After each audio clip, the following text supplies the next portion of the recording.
তিস্তা বাঁধ আর ফারাক্কা বাঁধ কত কোটি টাকা লাগে? আপনাদের কত কোটি টাকা লাগে? আমরা যারা প্রবাসী আছি, যদি ধরেন 2 কোটি প্রবাসী আছে, ধরেন 1 কোটি, অর্ধেক ধরেন, যদি 1000 করে দেয় তাহলে 1000 কোটি টাকা। এখন সবাই যদি 5000 করে দেয় তাহলে 5000 কোটি টাকা। আপনারা সাহস করে এটা পদক্ষেপটা নেন এবং তিস্তা বাঁধ এবং ফারাক্কা বাঁধ যত হাজার কোটি টাকা লাগে আমরা প্রবাসীরা দিব।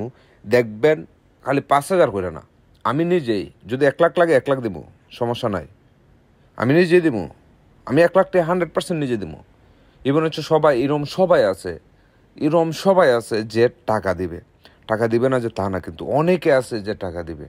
আপনারা শুধু বিশ্বাস করেন এবং আপনারা ফান্ড তৈরি করেন, একটা ফান্ড তৈরি করেন যে ব্রিজের নামে কিংবা যে আপনার যেভাবে হোক, আপনারা শুধু কাজটা ধরার পরে বলবেন যে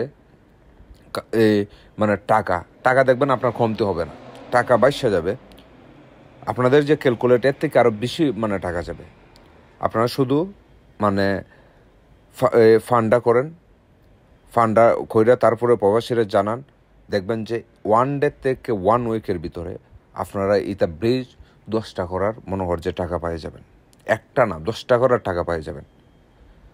ইভেন বাংলাদেশের 2 দিন পর প্রতি বছরে যাহা একটা সমস্যা হয়, এই বন্যাত মানুষ, কত হাজার মানুষ, কত লক্ষ মানুষ, কী অবস্থা, নিজের দেশের মানুষ, ছোটো বাচ্চা কাচ্চা এটা মারা যাইতেছে। প্লিজ আপনারা এই পদক্ষেপটা অতি তাড়াতাড়ি নিন, সবচাইতে বেটার হবে, অতি তাড়াতাড়ি নিন।